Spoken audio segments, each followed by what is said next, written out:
mon nom est Louise Pratt, je suis libraire à la librairie Monet et je vais vous présenter les incontournables pour la clientèle préscolaire du mois d'avril.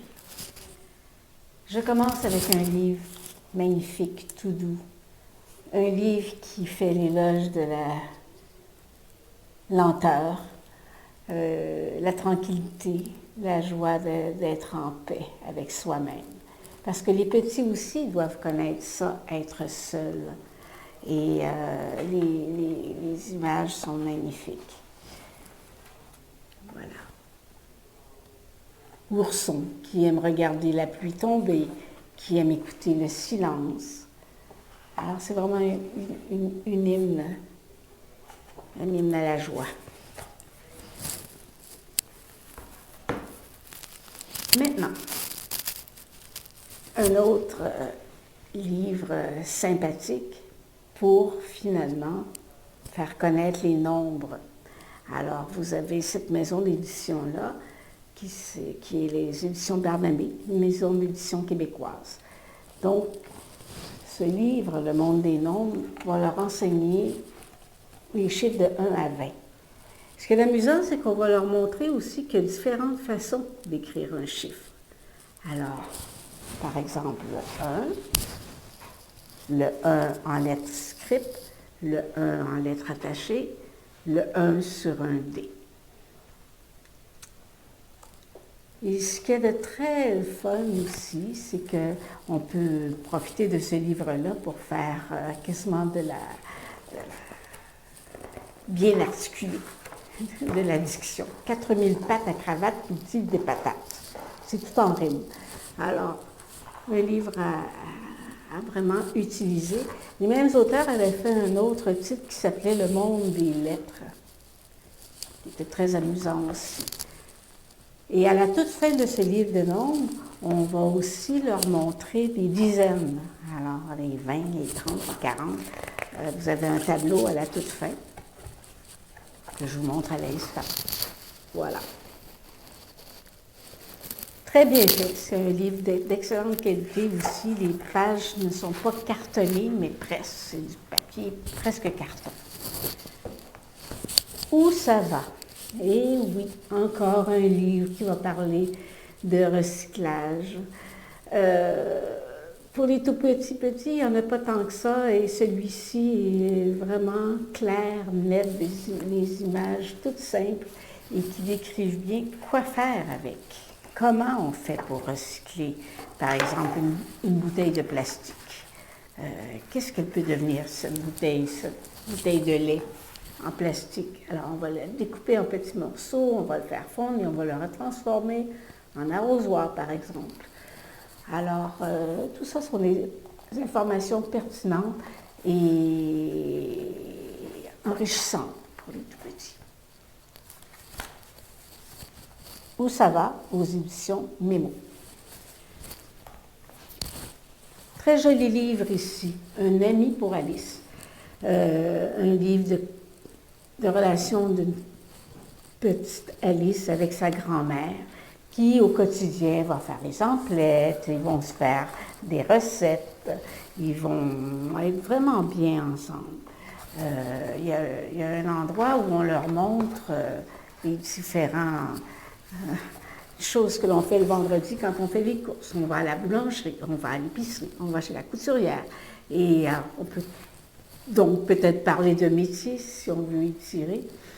Et puis un jour, la petite Alice aimerait bien quand même connaître un ami de son âge. Et elle va décider de lancer une bouteille à la mer dans laquelle elle a écrit un message. Et un petit garçon qui habite un phare avec son père va la trouver. Ils vont donc commencer une correspondance.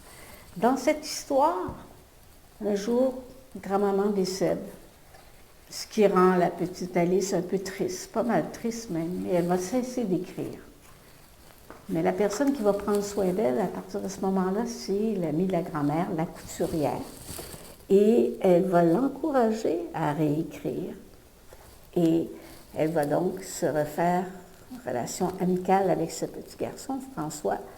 Ils vont devenir vraiment de très bons amis et on s'aperçoit que Quand on est triste, c'est bien d'avoir un ami. Très joli livre. Donc, Un ami pour Alice aux éditions Gallimard. Wamba et moi, publié aux éditions Gauthier-Langros. L'auteur est Jules. Jules, qui est une illustratrice bien connue dans le monde de la littérature enfantine, et elle fait des dessins, pour moi, qui ressemblent à du Chagall. En tout cas, ça, c'est appréciable déjà. Alors, c'est une petite fille qui va trouver un wamba. Wamba, qui est un animal d'Australie, qui ressemble un peu au panda. Tout petit, quand elle le trouve, elle l'amène à la maison, elle la porte à la maison, et va passer de très jolies journées à jouer avec lui, à manger avec lui.